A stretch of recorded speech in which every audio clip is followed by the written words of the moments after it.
তাদেরকে বলছি যে বাংলাদেশে অসাম্প্রদায়িক চেতনা রক্ষা করার জন্য অবশ্যই আমাদেরকে সকলের সাথে আলোচনা করতে হবে। আমাদের মুক্তিযুদ্ধের স্পিডটাকে সামনে আনতে হবে, যেটি তারা বিকৃত করেছে যারা ক্ষমতায় ছিল। এবং মাওলানা ভাসানীর প্রশ্নে আমি মনে করি যে আজকে আওয়ামী লীগ, বিএনপি, বাম সংগঠন, ডান সংগঠন কারো বোধহয় আসলে শ্রদ্ধার কোনো ঘাটতি নেই।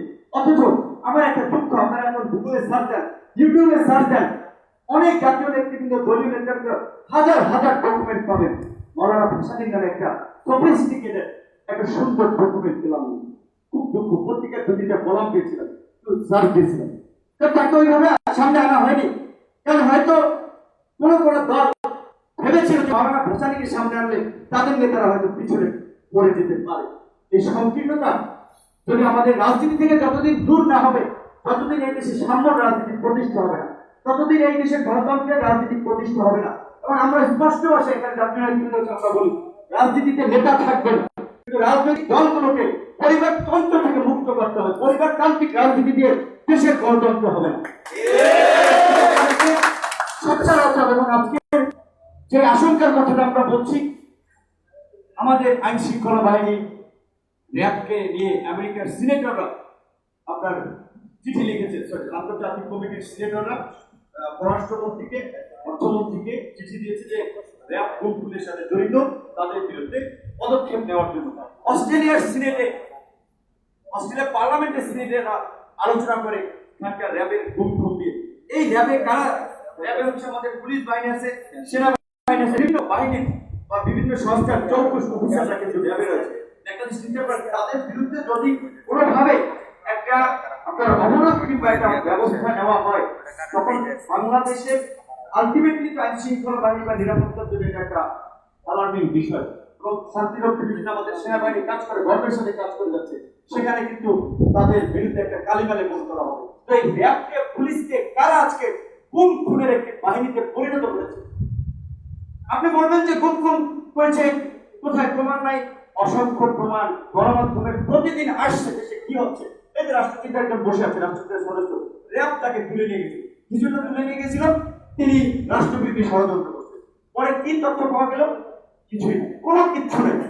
একজন ব্যবসায়ীকে তুলে নিয়ে যাচ্ছে, কারণ আছে তিনি ফেসবুকে একটা স্ট্যাটাস দিয়েছেন, 2-4 লাখ লিখেছেন। এই যে দমন পীড়ন আইন করে তারা জনগণের অর্থকে রুদ্ধ করে, তারা তাদের একদিনের শাসন ব্যবস্থাকে আজকে দীর্ঘায়িত করার চেষ্টা করে যাচ্ছে। সে কারণে আমাদের জাতীয় নেতৃবৃন্দের প্রতি আমাদের আহ্বান থাকবে যে আমরা ছাত্র, যুবক, তরুণরা আমরা এই দেশের এখন কাঙ্ক্ষিত পরিবর্তন চাই, যেটা রাখাল রাজার কথা বলেছে, দিস ইজ আওয়ার পয়েন্ট। আমরা রাষ্ট্র সংস্কার চাই, সংবিধান সংস্কার চাই, আইনের মাধ্যমে জনগণকে দমন পীড়ন করা হয়, সংসদের মাধ্যমে জনগণের বিরুদ্ধে আইন প্রণয়ন করা হয়। সুতরাং কার্যকর সংসদ তৈরি করতে হবে। সেজন্য আজকে সাংবিধানিক সংস্কার দরকার, আইনের সংস্কার দরকার, এবং এই দেশকে বিনির্মাণ করার জন্য মাওলানা ভাসানীর মতো জাতীয় নেতৃত্ব দরকার।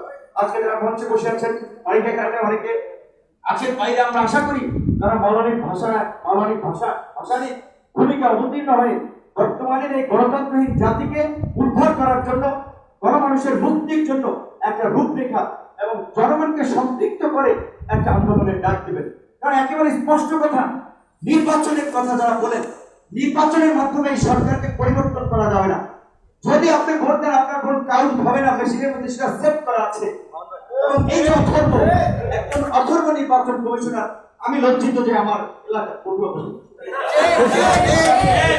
লজ্জিত যে আমেরিকার কি একটা বেকুবের মতো কথা যেটা বলতে গেল, তিনি একজন মুক্তিযোদ্ধা, আমি তাকে স্যালুট করি, সেজন্য তিনি মুক্তিযুদ্ধ সংগ্রাম করেছেন। তিনি বাংলাদেশের নির্বাচনী ব্যবস্থার ধ্বংসের একজন অন্যতম কারিগর। আমেরিকাতে ভোট গণনা করতে 4-5 দিন লাগে, আমরা 10-12 বিশ্বকে নেতৃত্ব দিচ্ছে আমেরিকা। তাদের টেকনোলজি এত অ্যাডভান্স, বাসায় বসে মানুষ ভোট দেয়, আর এখানে ভোট দেয় সেটা গণনা হয় না। আর তিনি বেকুবের মতো সাজেশন দিচ্ছেন যে আমেরিকা আমাদের কাছে শিখতে পারে কি, সেটা আপনার মুরুব্বি আমরা দেখেছি। যখন একবার পত্রিকা বলেছিলেন জিয়াউর রহমানকে বিএনপি প্রতিনিধি দলের সাথে দেখা করে যে আপনার বহুদলীয় গণতন্ত্রের প্রবক্তা যখন আবার আপনাকে সিগন্যাল দেওয়া হয়েছে যে প্রধান বিচারপতির অবস্থা লক্ষ্য করুন, বেশি কথা বলবেন না, তখন আপনি চুপ গেছেন। কাজী আমরা আজকে এই প্রজন্মকে বলবো, এখন আমরা মার খাচ্ছি, রাস্তায় দাঁড়িয়ে পুলিশের টিয়ার সেল খাচ্ছি, কখনো গুলি চলছে, কিন্তু আপনারা যদি ইতিহাস পর্যালোচনা করেন, যখনই জাতি কিংবা দেশ এরকম সংকটে পতিত হয়েছে, সংগ্রাম ছাড়া, ত্যাগ ছাড়া সেই সমাজে কিংবা সেই জাতির পরিবর্তন হয়নি। আজকে আমরা সেই সংগ্রামের মাধ্যমে, ত্যাগের মাধ্যমে এই জাতিকে মুক্ত করার জন্য তৈরি হচ্ছি। সারা বাংলাদেশের ছাত্র যুবক তরুণদেরকে বলবো, আপনারাও তৈরি হন। এখানে মান্না ভাইরা, সাইফুল্লাহ ভাইরা রাজপথের মিছিল মিটিং সংগ্রাম করে তারা কিন্তু করতে পারবে, তারা আপনাদেরকে দিক নির্দেশনা দিতে পারবে, আপনার পাশে থাকতে পারবে। ছাত্র যুবকদের মধ্যে জাগরণ ঘটাতে হবে। করতে চাই আমাদের কথা স্পষ্ট ভাষা আমরা বলেছি যে আওয়ামী লীগ একটা ঐতিহাসিক দল, আমরা কারো বিরুদ্ধে নাই। বাংলাদেশের গণতন্ত্রকে তারা যে জায়গায় নিয়ে গেছে, বিচার ব্যবস্থাকে যেই জায়গায় নিয়ে গেছে, নাগরিকদের অধিকার হরণ করে তারা যে ধরনের স্বৈরতান্ত্রিক ফাঁসিবাদী শাসন এখানে চালাচ্ছে, এখন আর মুখ বন্ধ করে পায় না। সবাইকে কথা বলতে হবে, প্রতিবাদ করতে হবে। কতজন মানুষকে কারাগারে প্রেরণ করবে, কতজন মানুষকে তারা মামলা দিয়ে জমিয়ে রাখবে। আপনার সাধারণ ছাত্র আজকে রাজনৈতিক প্ল্যাটফর্ম ছাড়া হয়েছে, কারণ মানুষ ধারণা ফিল করছে, কিন্তু মানুষ চায় ভাষার মতো সেরকম কিছু নেতৃত্ব। আশা করি আমাদের জাতীয় নেতৃবৃন্দ সেই কাজটি বুঝতে পারবেন এবং নির্বাচন কমিশনের প্রতি অনুরোধ থাকবে, একজন বীর মুক্তিযোদ্ধা হিসেবে আপনি যদি মরার আগে সম্মান নিয়ে মরতে চান, আপনি সসম্মানে পদত্যাগ করুন। কমিশনারের যে মাহবুব তালুকদার যেভাবে বলেছে যে এই নির্বাচন জাতীয় নির্বাচনের যেও নিচে নেমে গেছে, ৭০টি কেন্দ্র আপনার ভিজিট করে, আমরা বিএনপি করি না, বিএনপির সমর্থন করি, কিন্তু বিএনপি দেশে একটা বড় রাজনৈতিক দল, এটা আমরা জানি। সেই দলকে ১,৮৮,০০০ ভোটের বিপরীতে ৪০০ ভোট দেখা যায়। মানুষকে কি সার্কাস দেখাইতেছে? এত বোকা না, আপনারা ক্ষমতার মোহে পাগল হয়ে যেতে পারেন। সাধারণ মানুষ এখনো সচেতন আছে এবং এই কারণে আপনাদের এই ডাকটা আমরা পরেও তারা রাজপথে কিন্তু সংগঠিত হচ্ছে। আমি আপনাদেরকে অনুরোধ করবো যে প্রতিকূল পরিবেশ, করোনা পরিস্থিতি দেখে আমাদেরকে বসে থাকলে চলবে না। বাংলাদেশ নিয়ে যে টানাটানি হচ্ছে, সেটা মৌলানা ভাসানীর একটা উক্তি, যেটা যে আমরা চীনের গোলামি করতে চাই না, আমরা ভারতের গোলামি করতে চাই না, আমরা আমেরিকার গোলামি করতে চাই না, এটা বলেছিল 1974 সালের দিকে। কিন্তু আজকে সেটার একটা চরম বাস্তবতা আছে। এখানে বাংলাদেশকে গিলে ফেলার জন্য নানা ধরনের ষড়যন্ত্র হচ্ছে। আমাদের জনগণকে সিদ্ধান্ত নিতে হবে যে আপনারা কি রাজনৈতিক দলগুলোকে ক্ষমতায় রেখে দেশকে কি কাউকে গিলতে দিবেন, নাকি দেশের স্বাধীনতা সার্বভৌমত্ব রক্ষা করার জন্য এই স্বৈর শাসনের বিরুদ্ধে আন্দোলন সংগ্রাম করে দিবেন। সেই সিদ্ধান্ত সকলকে নিতে হবে। আজকের এই আলোচনা সভায় আমার যারা উপস্থিত হয়েছেন তাদেরকে আন্তরিক ধন্যবাদ এবং কৃতজ্ঞতা জানাই। মিডিয়ার ভাইরা যারা উপস্থিত হয়েছেন তাদেরকে ধন্যবাদ জানাই। অনেকটা কষ্ট হয়েছে, একটু সুশৃঙ্খল ভাবে শুনবেন। এরপরে আমাদের জাতীয় নেতৃত্ব বাংলা ভাই, সাইফুল্লাহ ভাই, জুনাইদ সাকি ভাই কথা বলবেন। আপনার ধৈর্য সহকারে শুনবেন এবং যদি সমস্যা ওই ২ চেয়ার আছেন একটু ধৈর্য সহকারে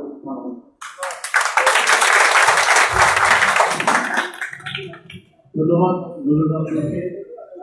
চমৎকারভাবে বললেন যে আমাদের আগামী দিনে কিভাবে করতে হবে, আসলে এই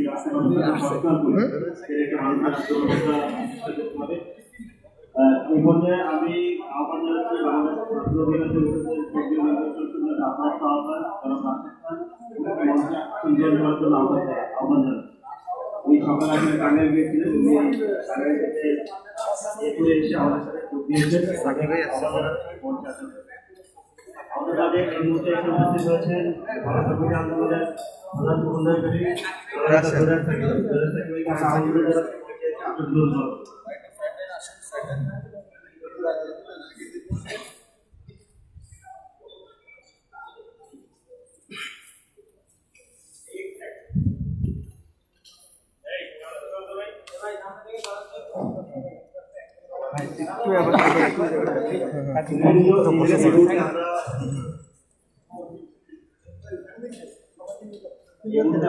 আমরা একটু বড় ছবি নিব।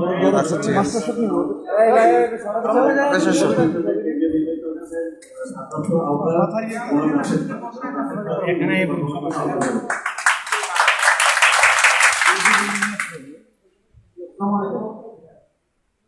মঞ্চের পবিত্র জাতীয় নেতৃবৃন্দ এবং নেতৃবৃন্দ সবাইকে বাংলাদেশ মানবাধিকার সমিতির পক্ষ থেকে আন্তরিক শুভেচ্ছা এবং অভিনন্দন। আজকে আমরা মৌলানা ভাসানীর শাহাদত বার্ষিকীতে শ্রদ্ধা নিবেদন করার জন্য টাঙ্গাইলে গিয়েছিলাম। আমরা বিএনপি আমাদের ক্ষেত্রে দেখি যে তাদের নেতাদেরকে স্মরণ করার জন্য যে ধরনের আয়োজন, মৌলানা ভাসানীর ক্ষেত্রে তার কিন্তু পরিমাণ কোনো আয়োজন আমাদের চোখে পড়ে না। একজন মজলুম জননেতা যাকে এই দেশের মানুষ স্মরণ করে, যাকে ভালোবাসে, অথচ তাকে এইভাবে আজকে নির্যাতিত হচ্ছে। আমরা তখন তরুণ সমাজ প্রতিজ্ঞাবদ্ধ যে আমাদের মৌলানা ভাসানীর মতন যে সকল নেতৃবৃন্দ রয়েছে তাদেরকে যেন আর কোনো রাজনৈতিক দল অবহেলা না করতে পারে। আর এই কারণে যুব অধিকার পরিষদ আজকে তার মৃত্যুবার্ষিকীতে এ ধরনের একটি আলোচনা সভার আয়োজন করেছে। আমাদেরকে সামনে এগিয়ে যাওয়ার ক্ষেত্রে মৌলানা ভাসানীর যে জীবন আদর্শ সেটি থেকে অবশ্যই আমাদেরকে শিক্ষা গ্রহণ করতে হবে।